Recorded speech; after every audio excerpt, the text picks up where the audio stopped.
And Brenda Butner, thank you very much. We have this item just into our newsroom. Want to pass it along. The Associated Press is reporting now that U.S. Marines have indeed now crossed into Iraq. Brett Baer is at the Pentagon. Maybe he can update us on that. Brett, what do you know? Hi, Neil. We can tell you that U.S. troops are on the move. We're not going to get into specifics of how they're moving. Of course, we're getting fed by some of our, with information with some of our reporters on the ground, and they are making a move into Iraq, we are told, at this hour. Now, I do want to go into something else that we are hearing. Our sister network, Sky News in London, is citing British military forces on the ground in Kuwait, saying that up to 20% of the Iraqi Republican Guard have surrendered or are signaling they are willing to surrender. This is from Sky News, a British military official telling Sky that on the ground in Kuwait. That jives with what U.S. officials have been telling us here in Washington and here at the Pentagon. I got a quote from a U.S. official saying there are significant indications that the Iraqi military is breaking from within. That is something we are learning, that the surrenders and the willingness of surrendering, even at the top military levels, the leaders of the Iraqi Republican Guard, continue to happen. Now, Defense Secretary Rumsfeld hinted at this today at the briefing here. He also talked about the strikes last night that started this entire effort in Iraq. Here's what he said earlier today.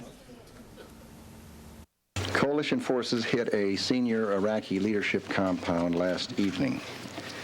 The damage assessment on the compound is pending. That was the first. It will likely not be the last. The days of the Saddam Hussein regime are numbered.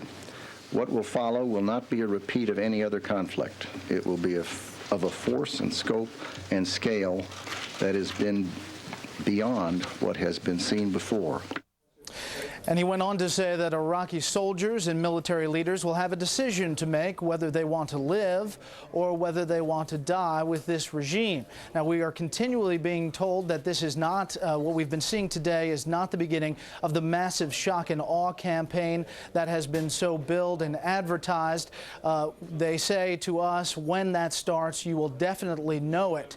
We can tell you that this hasn't gone without some hiccups. There were 2 helicopters that had hard landings. They were mechanical problems. An Apache helicopter along the Kuwaiti-Iraqi border had a hard landing. No one was injured there. And then there was an MH-53 special ops helicopter, a Pavlo, that went down, a hard landing. The crews there were rescued, taken out, and then that special ops helicopter was destroyed by a precision-guided weapon from a carrier-based aircraft. Neil? All right, Brett Baer, thank you very much. Now, for more on what's happening right now on the battlefield, we're going to turn to Major General Donald Edwards. General, let me ask you a little bit about this idea of scaring some of these Iraqi elite guards and beyond into quitting, and that maybe there wouldn't have to be a shock and awe part of the campaign. Well, I think that's a great development, and I think we've been trying to orchestrate that, Neil. We're hearing things such as the way the campaign has gone so far, and not having used this immense precision campaign yet, providing them an opportunity to tell us that they want to be allowed to surrender and not be a target. That's a great development. Now, the campaign, the way it's going now, General, describe what's being thought out here. How is this being connected? Well, let's go to the screenwriter. I think it's easier if I do that, Neil. Go right ahead. The campaigns, we've heard so much of a discussion about it, and we're now hearing that the Marines have indeed headed into Iraq toward Basra. What you're seeing there, I think, is what we would call the screening force. You've heard that we've engaged their artillery, and clearly that's an attempt to disable that artillery so we don't have to worry about nerve gas attacks. We've also heard that the 3rd Division has moved forward, and its screening force and its forward elements are also headed into Iraq. And this is the opening step, Neil, of what's going to happen on the ground. The attack last night is interesting. Apparently some very hot intelligence that we might be able to do something. And let's go to the flyover and take a look at that.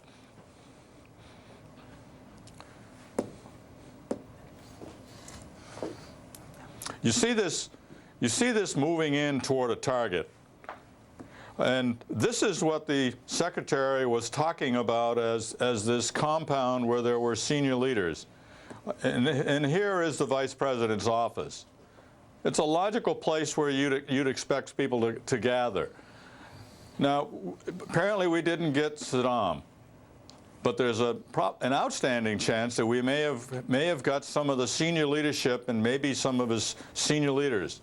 That's a mission well worth doing, Neil, and it's an example of the sorts of things that happen in war when, as my good friend Norm Schwarzkopf used to say, you get everything planned out, you're going to do all these wonderful things, and then somebody starts chasing you around with a bayonet. Do you get a sense, though, General, that we are deliberately holding off the next wave of the campaign, hoping against hopes that people just start quitting and surrendering en masse, that might be the real strategy for the moment? I really do think that's going on, and I think we'll give it a period of time, but I don't think we'll give it forever. They've got to make up their minds quickly, in terms of hours, that they're willing to surrender and get out of the battle, because we're not going to stand in our boots and wait for them to make that happen. General, thank you very much. Major General Don Edwards in Washington. All right, 2 nights of limited airstrikes against Baghdad has certainly taken an unknown toll on the capital city, but this is only a prelude to what you've heard a lot about, shock and awe. Now, tonight's strikes appear to be hitting targets in central Baghdad. Now, one of Saddam's palaces was on the end of one of these cruise missile attacks. Several government buildings were as well, at least one gutted by fire. So this is something that our Todd Connor has been following very closely for us, and he joins us now from Amman, Jordan. Todd, what can you tell us? Hi there, Neil. Yeah, one of those buildings that was hit, as the general was just pointing out, it was near the Council of Ministers, and right next to that was an office of Tariq Aziz, the Deputy Prime Minister.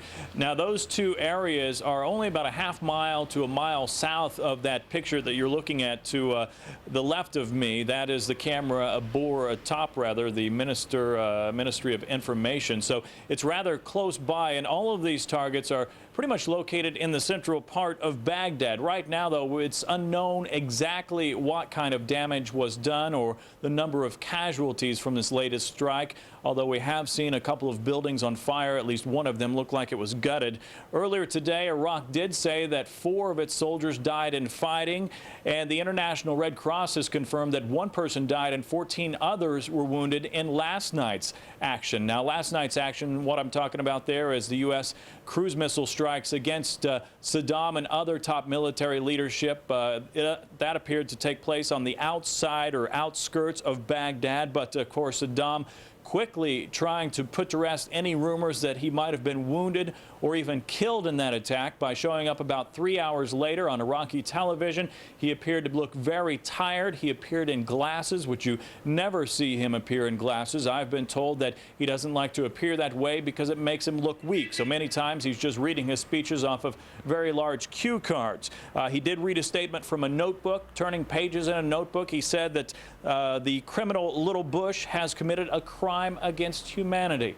Meanwhile, back here in Jordan, the Jordanian authorities have pretty much closed off the border between Jordan and Iraq. That is now a closed military zone. They will still allow people trying to leave Iraq, fleeing Iraq. They will still allow them in and put them in refugee camps, but to everyone else, pretty much, it's a closed military zone. Of course, there are at least a few hundred, if not a few thousand, U.S. troops operating in that area, including special forces. However, Jordan insisting that they are for defensive purposes only.